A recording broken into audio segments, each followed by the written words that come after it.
The NA20 is a music series variant of the NM20.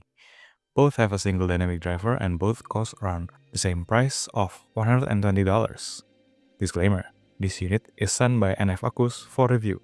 However, this review is 100% my own thoughts and experience on the product.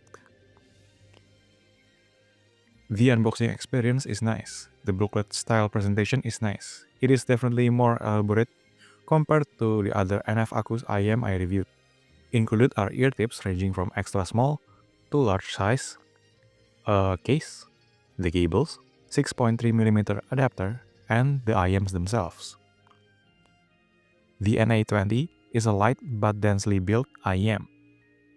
Perhaps it is unfortunate that it uses QDC style 2-pin, but I think it is not that important if you don't change cables so much and if you use them carefully. The design is copper and goldish with translucent, matte or satin finish.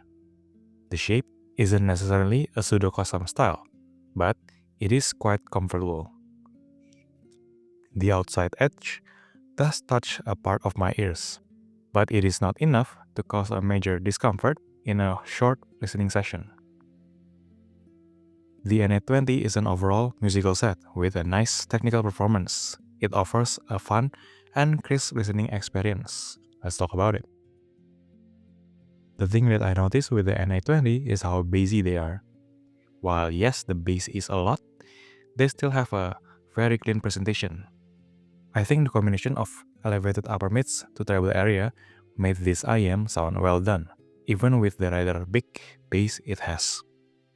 Overall, the NA20 offers a punchy and rumbly bass. Perhaps a little too much for some, but it is still considered clean, giving a good emphasis to the beats with nice decay. The lower mids are quite recessed, giving a high sense of contrast between bass and upper frequencies. Perhaps this results in the NA20 having a very clean presentation despite the amount of lower energy it has. However, it is sacrificing a little bit of body and weight in some songs. The upper mids are also slightly recessed, resulting in most vocals and some instruments, like electric guitars, sounding quite distant. It is perhaps good for overall technical presentation, as it gives a sense of depth in the sound staging.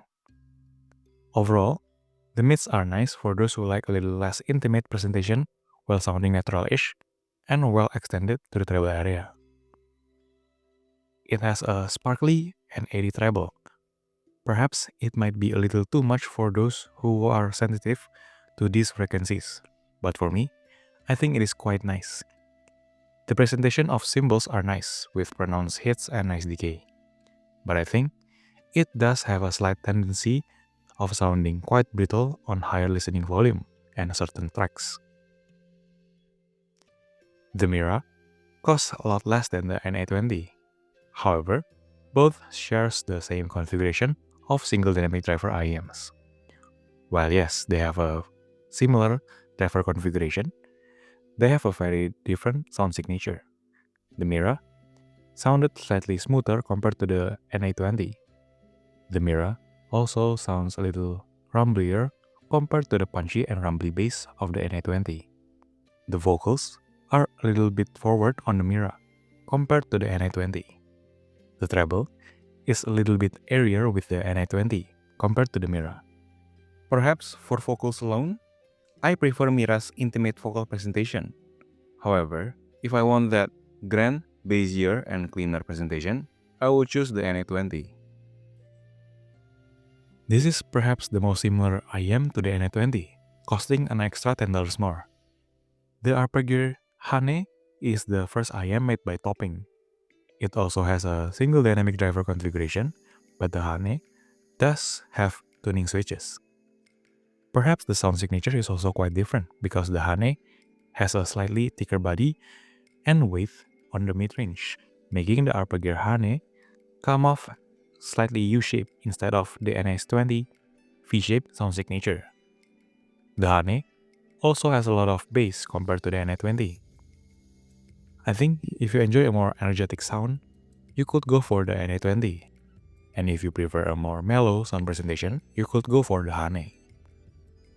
Technicalities-wise, I think both trade blows as they are quite head-to-head in the technical presentation, with the NA20 vocals being slightly pushed back.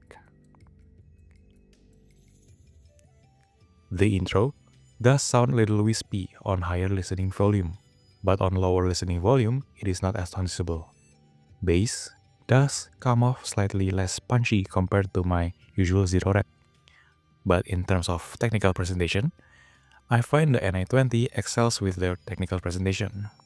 The presentation perhaps is not the widest nor the deepest, but it does have a pretty good detail, layering, and positioning. The NA20 is a single dynamic driver IEM from the brand NFAcous. The NA20 costs around $120 at the time of writing. It has a bright V-shaped tuning with a good amount of bass. Presentation-wise, the NA20 vocals seems to be pushed back along with other sounds occupying the mid-range frequencies. I think it is a pretty good sounding IEM with good technicalities for those who enjoy an engaging V-shaped tune sound. As for the ratings, the NA20 gets a B for tonality and a B+ for technicalities. That is it. That is my review of the NA20 from NFAcous. Huge thanks to NFAcous for providing the unit for review. And thank you all for watching. I will see you in the next one.